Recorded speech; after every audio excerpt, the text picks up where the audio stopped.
महाभारत के युद्ध में जरासंध एक ऐसा योद्धा था जो न केवल श्री कृष्ण का बहुत बड़ा शत्रु था, बल्कि उसे मारना भी बहुत कठिन था। उसकी असंभव सी लगने वाली मृत्यु का मुख्य कारण उसके जन्म का रहस्य था, जिसे बाद में श्री कृष्ण ने उजागर किया। उसके जन्म की दिलचस्प कहानी क्या है, चलिए जानते हैं। पौराणिक कथाओं के अनुसार जरासंध श्री कृष्ण का बहुत बड़ा शत्रु था, क्योंकि वो राजा कंस का करीबी रिश्तेदार था, जिसकी हत्या श्री कृष्ण ने कर दी थी। कंस की हत्या के बाद वो श्री कृष्ण के पीछे लग गया। जरासंध मगध का राजा था, जो कि अभी बिहार कहलाता है। जरासंध इतना क्रूर था कि चक्रवर्ती सम्राट बनने के लिए उसने 100 राजाओं को बंदी बना रखा था, ताकि उनकी बलि दे सके। महाभारत युद्ध में भीम ने 13 दिन तक कुश्ती लड़ने के बाद जरासंध को पराजित कर उसका वध किया था।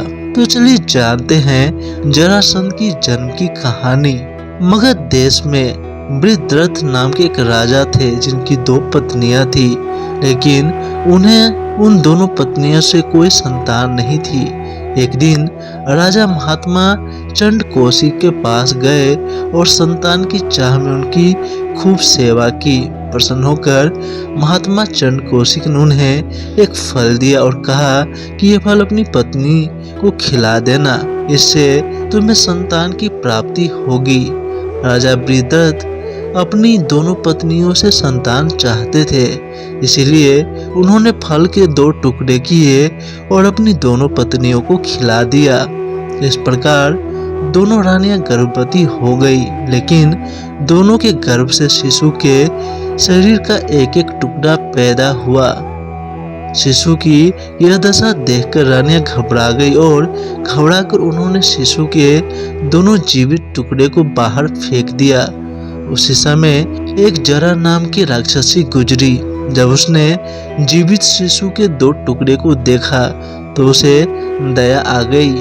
उसने अपनी तांत्रिक विद्या से उन दोनों टुकड़ों को जोड़ दिया और शिशु को संपूर्ण शरीर प्रदान किया। समान रूप में आते ही शिशु जोर जोर से रोने लगा। जब दोनों रानियों ने बालक की रोने की आवाज सुनी तो वो दोनों बाहर निकली। शिशु को पूर्ण रूप सामान्य और स्वस्थ देखकर उन्होंने बालक को गोद में ले लिया। तभी राजा वृत्रथ भी वहां आ गए और उन्होंने उस राक्षसी से उसका परिचय पूछा।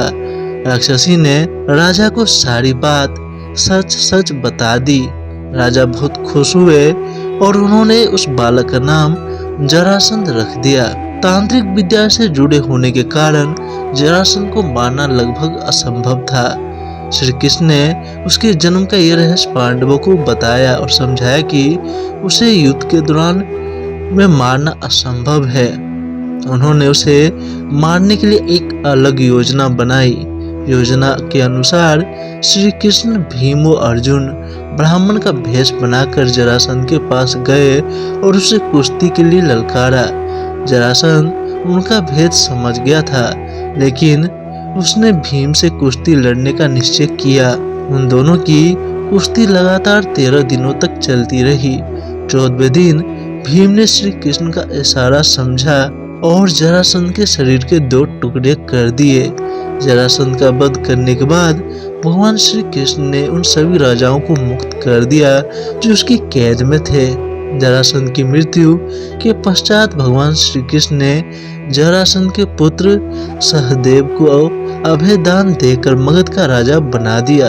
दोस्तों, क्या आपको इस कथा के बारे में पता था? तो हमें कमेंट में जरूर बताएं। इस वीडियो को लाइक करें और ऐसे मजेदार वीडियो देखने के लिए इस चैनल को सब्सक्राइब करें। मैं मिलता हूँ साथ अगली वीडियो में ऐसे मजेदार अगले वीडियो के साथ। तब तक के लिए धन्यवाद।